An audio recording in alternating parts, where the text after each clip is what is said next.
start making art? Sort of work with collage and experiment with that. And you know, you don't think of it as art really at the time, but reality is that's actually what it is. It's a form of expression. So that's what I started out doing, and then photography, and then from photography doing more collage, and then starting doing more and more mixed media, and then feeling like, you know what, I need to express myself more in a different way. So I started to attend the New York Studio School, and then started experimenting with drawing and art, with painting, and then later on sculpture. Is there anything in particular that inspires your art? I think what I've been really focusing on more so is my personal backstory and the history that I've had with my family. That's more of the current works that I have right now, really based on family. How is Lucy Liu the actor different from Lucy Liu the artist? Is there any difference? There is no difference, yeah, it's the same. Yeah, I mean, I think as an actor, you are working with a team of people, and when you're an artist, you're in your own space, on your own working. So that's the difference only in terms of the amount of people that are with you, but the reality is the expression is still the same. It's a separate life, you know, to be an artist than to be an actor in some ways, because you have to go and sort of put yourself in a confined space and work. And I think that is not an easy thing to do all the time. And I'm so used to being around people now that it could be quite lonely. Is there any artist, dead or alive, that if you could meet, you would really love to meet? Oh, yeah, absolutely. I mean, I would have loved to have met de Kooning. And there's so many, I would have loved to have met Louise Bourgeois.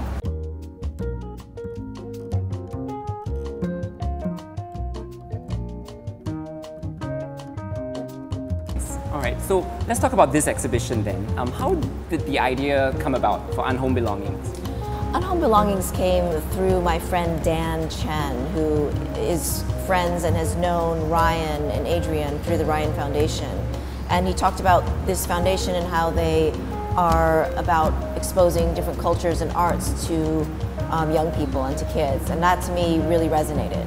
And then we kind of went from there, and then they met Shubigi, or they discussed Shubigi being the counterpart, and it all worked out perfectly. If, say, a fire, broke out now, and you could only save one piece of work, what would you save? Which would it be? My God, I would probably save the family portrait. Why? Because I have a series of works that size that that's my newest series, and all of them have been painted over. So there's underneath the paintings, there's family pictures. And that one wasn't painted over, and it has a special place in my heart. And my father passed away last October, so I painted that before he did, and so it has a special resonance. A way of remembering him, in a sense? A way of remembering my childhood in a very positive way. Right. Lucy Liu is a big name. Her artistic ambition is equally as big as her name.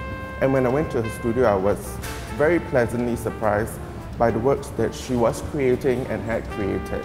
And if you look at the works in the show, with her very aggressive brushstrokes, with her relentless knitting, you will see that she's a very intense person who puts a lot of her heart and soul into her works. So you do have a habit of picking things up, and that's where a lot of your material comes from. Could you tell us a bit about that? Yes, I mean, I think for me, I find objects everywhere that I am, and I pick them up and I collect them, and I find that, the idea of lost and found, in fact, is about finding a home for them.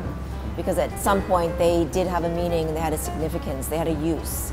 And so the fact that they've been discarded and uncared for, really, it kind of hurts my feelings. So finding a place for them here, it makes me feel like, they were not brought here for naught.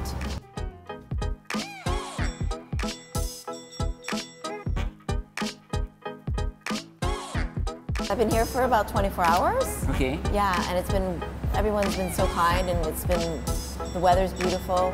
What did you expect, and has anything surprised you so far? Well, I don't know. I really think that the museum is absolutely gorgeous. I'd heard about it and obviously seen photos, and they gave me the layout, but seeing everything together and how it came together and how it's lit. I'm so pleased. And what are you looking forward to do most in Singapore? I would like to taste the food a little bit more. I'm definitely going to go sightseeing. I'd like to go to the zoo and the nocturnal zoo. I'm very excited about that. I love animals. We go on a cart and they go and it's open and the animals are exposed to you, and that's exciting to me. What do you hope for people to take away from this?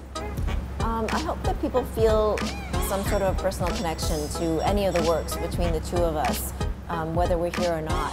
I think that when you connect to a film or a character or art, it heightens your level of being a human being. It gives you accessibility to something and it makes you feel like you're not alone. Right. And I want people to feel like they belong somewhere in the world and they're not by themselves. Thanks for watching this video. Give us a like, click here to subscribe to Stirr, click here for more videos, and click on the little bell so you don't miss any of our content.